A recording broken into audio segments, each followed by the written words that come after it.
Olá pessoal, sejam bem-vindos a mais uma aula. Hoje, antes que a gente comece a falar sobre o período do ciclo do ouro, onde o ouro finalmente foi descoberto e intensificou um grande processo de mineração que vai incentivar uma ocupação maior do interior atrás desse ouro, eu queria falar com vocês um pouco sobre o que é mineração, né? E a importância dela no processo de formação da sociedade brasileira. A gente tem um estado que vai ser o símbolo de tudo isso, que é Minas Gerais, né? Pelo próprio nome da mineração. Mas ela também vai ser muito forte em regiões que hoje são Goiás, Mato Grosso, para essa ocupação de todo o Centro-Oeste, né? Então, eu acho importante a gente falar sobre duas grandes tragédias que aconteceram, que foi o rompimento de duas barragens de dejetos que eram responsabilidade de mineradoras, no caso ligado à maior mineradora do Brasil, a Vale, que tem esse nome porque era Vale do Rio Doce. No dia 5 de novembro de 2015, aconteceu o maior desastre ambiental do Brasil até então, quando uma barragem, ou seja, algo construído pelo ser humano para reter água, água essa que tinha restos da mineração e por isso não podia ser devolvida para a natureza, ela rompeu na cidade de Mariana, em Minas Gerais, e, e destruiu o Rio Doce, que dá o nome para a mineradora Vale do Rio Doce,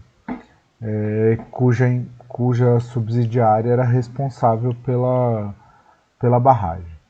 Tá?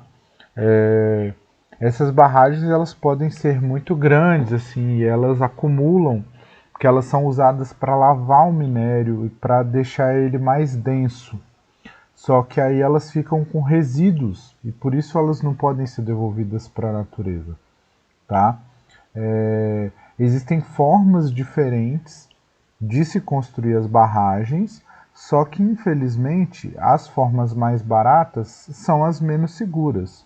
E é geralmente o que as mineradoras fazem por haver pouca ou nenhuma fiscalização.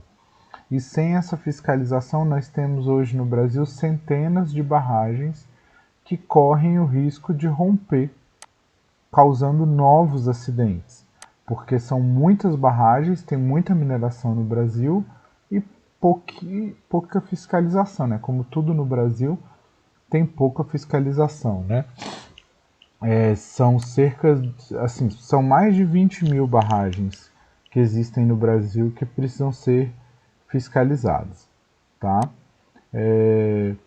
No caso da barragem de rejeito de Mariana, ela era propriedade da Samarco, que é uma mineradora brasileira formada da união da Vale, que é a antiga Vale do Rio Doce, que tem esse nome por causa desse rio que ela destruiu, com uma outra empresa chamada BHP Billiton.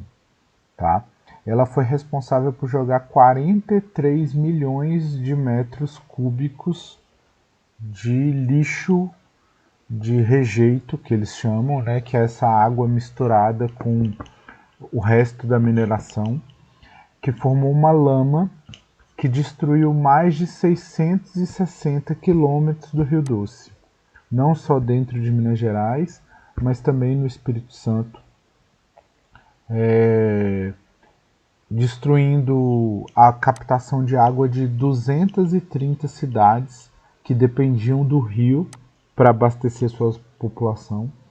E hoje em dia os ambientalistas calculam que vai demorar pelo menos 100 anos para o rio se recuperar. Tá? Para vocês terem uma ideia, um mês depois do problema foram retirados 11 mil quilos de peixes mortos do rio. E aí, pouco mais de 3 anos depois, uma outra barragem da Vale, essa diretamente dela, que fica em Brumadinho, que despejou até uma quantidade menor de lama, foi bastante menor, porque foram 12 milhões de metros cúbicos, ela acabou atingindo uma área de trabalho e populacional. Então, além dela destruir um rio chamado Paraupeba, ela matou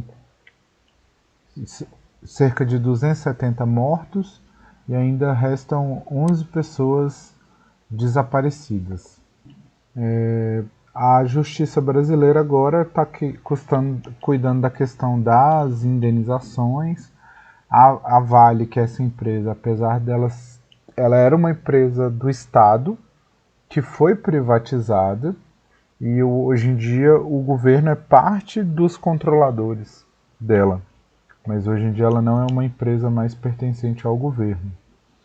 E várias pessoas sendo processadas, a Vale está pagando indenizações, fazendo reconstruções, mas nunca vai conseguir equiparar o que foi destruído. E é importante a gente pensar isso, porque o Brasil é o segundo maior exportador de minério de ferro do mundo, o segundo maior produtor e exportador de minério de ferro, porque desde a época da mineração, que a gente vai estudar, quando se extraía o ouro para ele ser mandado para Portugal, a gente assiste isso. O minério de ferro está sendo tirado aqui do Brasil para ser vendido pela China, como vocês podem ver em algumas reportagens assim que vocês procuram fácil. O Brasil vende mais de 400 milhões de toneladas de minério de ferro todo ano. A maior parte dele vai para a China, porque apesar do Brasil ser um grande minerador de ferro, esse ferro é mandado para fora, porque o Brasil não é um grande produtor de aço, ele é apenas o nono produtor de aço do mundo, que é o metal de qualidade feito a partir do ferro.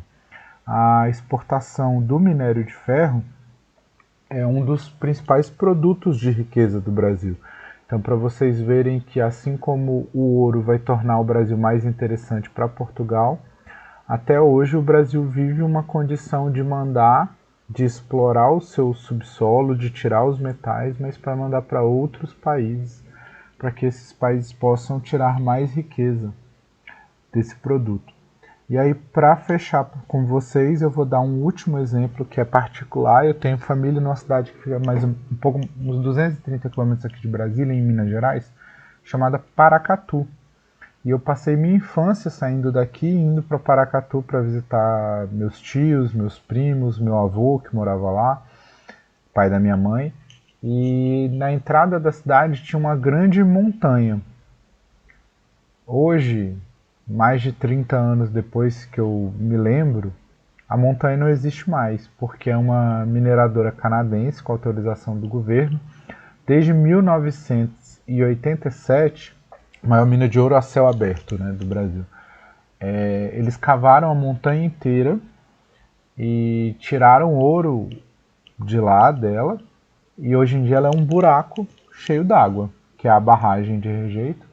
E existem desde 2015 muitas denúncias e muitos relatos e muitos problemas, que eu estou mostrando aí para vocês algumas reportagens, de problemas de saúde na população por estar consumindo doses muito altas de arsênio, que é um dos resíduos deixados pelo processo da mineração. Então, para vocês verem que até hoje sequelas desse processo de formação da história do Brasil, esses problemas que nós temos, eles são herdados e foram construídos ao longo da nossa história. Espero que vocês tenham gostado, pessoal. Até a próxima aula.